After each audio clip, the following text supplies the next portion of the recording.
आप सभी विद्यार्थियों का इस चैनल पर हार्दिक स्वागत है। इस टॉपिक में हम क्लास 9 इतिहास के चैप्टर नंबर 1 फ्रांसीसी क्रांति के जितने भी महत्वपूर्ण एमसीक्यू प्रश्न हैं उन सभी का अध्ययन करेंगे। यह जो आपका चैप्टर है वह एनसीईआरटी बेस्ड पर आधारित है। तो आइए बिना रुके हम इसे शुरू करते हैं। जो बच्चे इस चैनल पर नए हो चैनल को सब्सक्राइब कर लें और लाइक और शेयर जरूर करें। फ्रांसीसी क्रांति की समस्त घटनाओं और प्रक्रियाओं का अध्ययन इस चैप्टर में किया गया है। इसके महत्वपूर्ण एमसीक्यू प्रश्नों को हम देखते हैं। पहला आपका प्रश्न दिया हुआ है, फ्रांस की क्रांति कब प्रारंभ हुई? फ्रांस की क्रांति कब प्रारंभ हुई? इसका सही आपका उत्तर होगा ऑप्शन नंबर सी 1789 में। यह प्रश्न 2014, 2010, 2006 और 2001 में पूछा गया है। अगला प्रश्न है, निम्न में से किस वर्ग पर फ्रांस में कोई कर नहीं लगाया जाता था?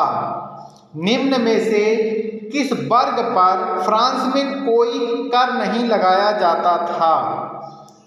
वह आपका है ऑप्शन नंबर सी पादरी वर्ग पर। फ्रांस में पादरी वर्ग पर कोई भी टैक्स नहीं लगाया जाता था। रूसो कौन था? वेरी इंपॉर्टेंट प्रश्न है ये। रूसो कौन था? रूसो एक दार्शनिक था। ऑप्शन नंबर बी सही उत्तर है। The spirit of the laws नामक पुस्तक के लेखक कौन हैं? सही आपका ऑप्शन होगा ऑप्शन नंबर सी मॉन्टेस्क्यू। निम्न में से किसने चर्च की बुराइयों की बदनाम वस्तु से तुलना की? निम्न में से किसने चर्च की बुराइयों की बदनाम वस्तु से तुलना की? वे थे वॉल्टेयर। ऑप्शन नंबर सी सही है। फ्रांस की क्रांति का तत्कालीन कारण क्या था? फ्रांस की क्रांति का तत्कालिक कारण क्या था? वह आपका था स्टेटस जनरल का अधिवेशन। निम्न में से कौन फ्रांस की प्राचीन संसद का नाम है? निम्न में से कौन फ्रांस की प्राचीन संसद का नाम है? वह है स्टेटस जनरल। यह प्रश्न वेरी इंपॉर्टेंट है क्योंकि यह जो प्रश्न है वह क्लास 10th में भी पूछा जाता है। फ्रांस की क्रांति में तीसरे वर्ग का नेतृत्व किसने किया था? फ्रांस की क्रांति में तीसरे वर्ग का नेतृत्व किसने किया था? वे थे मिरापेयो। ऑप्शन नंबर सी सही है।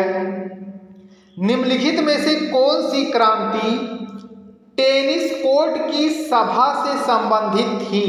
निम्नलिखित में से कौन सी क्रांति टेनिस कोर्ट की सभा से संबंधित थी?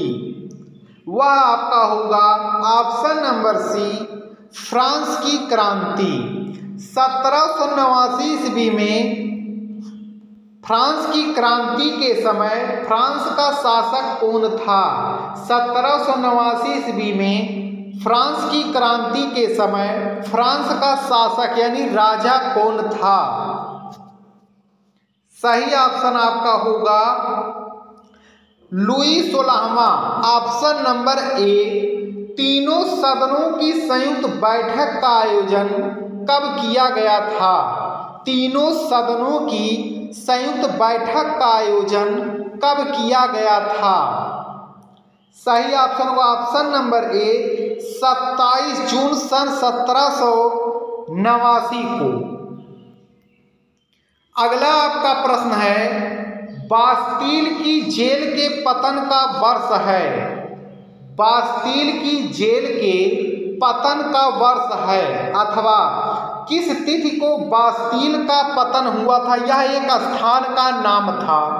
पतन माने होता है कब यह पूरी तरह से समाप्त हो गया था। सही ऑप्शन होगा सन 14 जुलाई 1789 को, जब फ्रांस की क्रांति शुरू हुई थी। नेशनल असेंबली ने मानव के जन्मजात मौलिक अधिकार की घोषणा कब की थी। नेशनल असेंबली ने मानव के जन्मजात मौलिक अधिकारों की घोषणा कब की थी। 27 अगस्त सन 1789 को। ऑप्शन नंबर बी सही है। नेपोलियन की वाटरलू में पराजय हुई। यह एक स्थान का नाम है जो यूरोप में है। नेपोलियन की वाटरलू में पराजय किस सन में हुई। सन 1815 में। ऑप्शन नंबर ई सही है। चुड़ैलों का धावा किस शहर में हुआ था। चुड़ैलों का धावा किस शहर में हुआ था। वह था Versailles. Option number B. France के शासक लुई 16वें को फांसी पर कब चढ़ाया गया था। फ्रांस के शासक लुई 16वें को फांसी पर कब चढ़ाया गया था। सही आपका ऑप्शन होगा सन 1793 ईस्वी में। ऑप्शन नंबर ए सही है। तो इसमें जितने भी इंपॉर्टेंट प्रश्न हैं वे सभी दिए गए हैं। इसका अध्ययन आप अच्छे से कर लीजिए।